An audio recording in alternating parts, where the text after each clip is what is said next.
जंग बंदी के बावजूद गजा पर इसराइली हमले, फ़िज़ाई हमले जारी हैं। सही सुन रहे हैं आप, जैसे जैसे दिन गुजर रहा है वैसे वैसे हमले भी जारी हैं और इन हमलों में कोई कमी नहीं आ रही, भले ही जंग बंदी नाफिज है। अमेरिका और ख़त्ते के दीगर ममालिक की जानिब से गजा से मुतालिक रोड मैप पर अमल दरामद की कोशिशें जारी हैं। ताहम दूसरी जानिब इसराइल मुख्तलिफ इलाकों में अपनी फ़ौजी कार्रवाइयाँ भी जारी रखे हुए है। इस दौरान वाशिंगटन का कहना है कि मुज़ाकरात अमली मरहले में दाखिल हो चुके हैं, जबकि इसराइली इनखला के वक्त और हमास को गैर मुसल्लह करने के तरीक़ेकार पर इख्तलाफात अब भी बरकरार हैं। अमरीकी सदर डोनाल्ड ट्रंप की क़यादत में कायम सलामती कौंसिल ने ऐलान किया है कि इसराइल हमास को मुकम्मल तौर पर गैर मुसल्लह किए जाने तक गजा से इनखला शुरू नहीं करेगा। ये ऐलान इसराइली वज़ीर-ए-आज़म बेंयामिन नेतन्याहू की जानिब से रोड मैप के बाद शिकों पर तहफ़्फ़ुज़ात ज़ाहिर किए जाने के बाद सामने आया।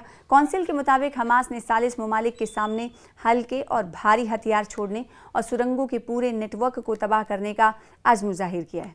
बयान में कहा गया है कि इस मंसूबे का हतमी मकसद गजा की बतदरीज एक आज़ाद शहरी इंतज़ामिया को मुंतकली है, ताकि ख़ित्ते में अमन, इस्तेहकाम और तामीर नौ के नए मरहले की राह हमवार की जा सके।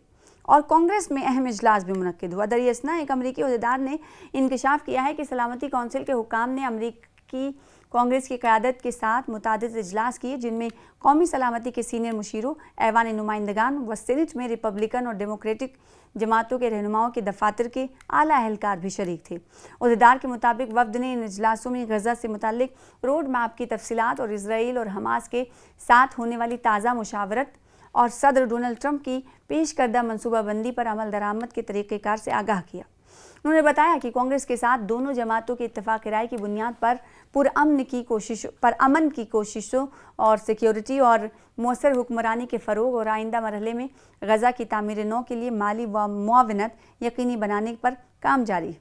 और इसराइली इनखला के वक्त पर इख्तलाफ जो है वो बरकरार है। ये पेशरफ्त मिस्र, कतर, तुर्की और अमेरिका की क़यादत में कई हफ्तों तक जारी रहने वाले मुज़ाकरात के बाद सामने आई है, जिनके नतीजे में हमास और दीगर फ़लस्तीनी धड़ों ने गजा से मुतालिक रोड मैप की शिकों पर उसूली आमदगी ज़ाहिर की है।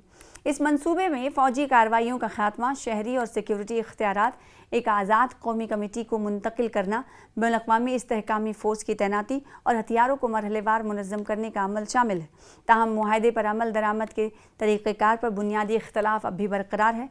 इसराइल का मौक़िफ़ है कि गजा से इनखला से पहले हमास को मुकम्मल तौर पर गैर मुसल्लह किया जाना ज़रूरी है, जबकि हमास का कहना है कि हथियारों से मुतल्लिक़ किसी भी इक़दाम को इसराइली इनखला के अमली आगाज़ और मुआहदे के तमाम मराहिल पर मुकम्मल अमल दरामद से मशरूत होना चाहिए। यानी हमास ये कह रहा है कि हमारी शर्तें जब तक IDF या इसराइल नहीं मानेगा तब तक हम उस पर अमल नहीं कर सकते। तो दूसरी तरफ इसराइल का ये कहना है कि हमास को हथियार छोड़ना होगा, तभी कोई बात बनेगी।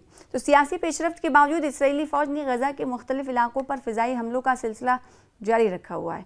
फ़लस्तीनी तिब्बी ज़राए के मुताबिक वस्ती गजा में शेख अजलैन रोड पर एक गाड़ी को निशाना बनाने वाले हमले में 2 फ़लस्तीनी जाँ बहक हुए, जबकि मशरक़ी इलाकों पर मुसलसल तोपख़ाने से गोलाबारी भी की गई।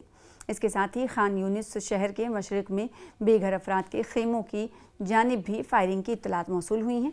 गजा के रिहायशियों का कहना है कि वो सियासी मुआहदों को अमली इक़दामात में तब्दील होते देखने के मुंतज़िर है, ताकि बमबारी के सिलसिला रुके और ऐसे ठोस ज़मानतें फ़राहम की जाएँ जो नए तय पाने वाले इत्तफ़ाक़ात को नाकाम होने से बचा सकें।